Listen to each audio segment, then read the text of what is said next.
दोस्तों नमस्कार। भारत और उसके दोस्त रूस ने एक ऐसा इतिहास रच दिया है जिसकी कल्पना आज से 1 साल पहले करना संभव ही नहीं था। ऐसा इसलिए क्योंकि इस इतिहास को रचने की जो टाइमलाइन थी वह 2030 तय की गई थी, यानी 2030 तक दोनों देश इस टारगेट को पूरा कर लेंगे। लेकिन हमने सिर्फ 9 महीनों के अंदर ही इस मुकाम को हासिल कर लिया है और इसीलिए पूरी दुनिया भी हैरान है कि कैसे इस लक्ष्य को इतनी जल्दी पूरा कर लिया गया। और सबसे खास बात ये कि इस मुकाम को हासिल करने की घोषणा स्वयं रूस के राष्ट्रपति व्लादिमीर पुतिन ने की है। तो इससे आप अंदाजा लगा सकते हैं कि यह रूस के लिए कितना ज्यादा मायने रखता है और भारत के लिए भी। लेकिन ये कौन सा इतिहास भारत ने रचा है और इसे क्यों भारत और रूस के लिए बहुत ही महत्वपूर्ण माना जा रहा है, इस पर ही हमारी आज की पोस्ट होने वाली है। दरअसल इस पूरे मामले की शुरुआत होती है कुछ साल पहले, जब रूस के राष्ट्रपति पुतिन भारत की यात्रा पर आए थे। उस समय उन्होंने ऐलान किया था कि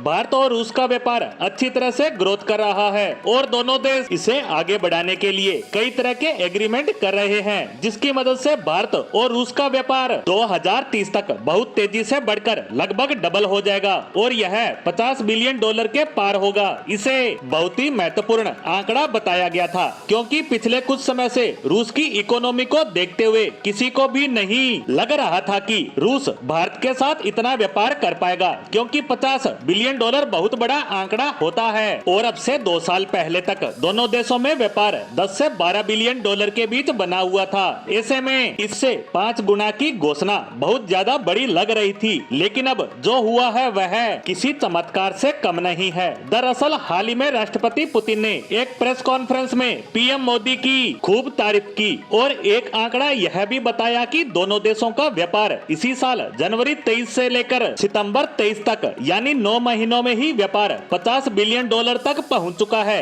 एग्जैक्ट आंकड़ा $48.8 बिलियन है और ये आंकड़ा इससे भी और ज्यादा आगे जाने वाला है, क्योंकि सितंबर के बाद के महीनों में भारत ने रूस से कोयला भी आयात किया है जो करोड़ों डॉलर में है। ऐसे में यह आंकड़ा 60 बिलियन के पार भी जा सकता है और यही आंकड़ा ऐतिहासिक है, क्योंकि जिस आंकड़े को पाने की टाइमलाइन 10 साल रखी गई वह सिर्फ 1 साल में ही पा लिया है। लेकिन यह सब भारत के लिहाज से देखा जाए तो ज्यादा अच्छा नहीं है, क्योंकि इस $48.8 बिलियन में भारत का निर्यात सिर्फ $2.6 बिलियन का ही है और इसके बदले हमें 46 बिलियन से ज्यादा का सामान रूस ने बेचा है। इसी कारण भारत का व्यापार घाटा काफी ज्यादा बढ़ रहा है। लेकिन इस घाटे को हम रूस से खरीदा तेल पश्चिमी देशों को रिफाइन कर बेचकर काफी हद तक पूरा भी कर रहे हैं। उल्टा हम इस तेल को बेचकर कमाई भी कर रहे हैं। साथ ही रूस की चीन पर निर्भरता कम हो रही है, क्योंकि रूस का व्यापार भारत के साथ लगातार बढ़ रहा है, जिसका फायदा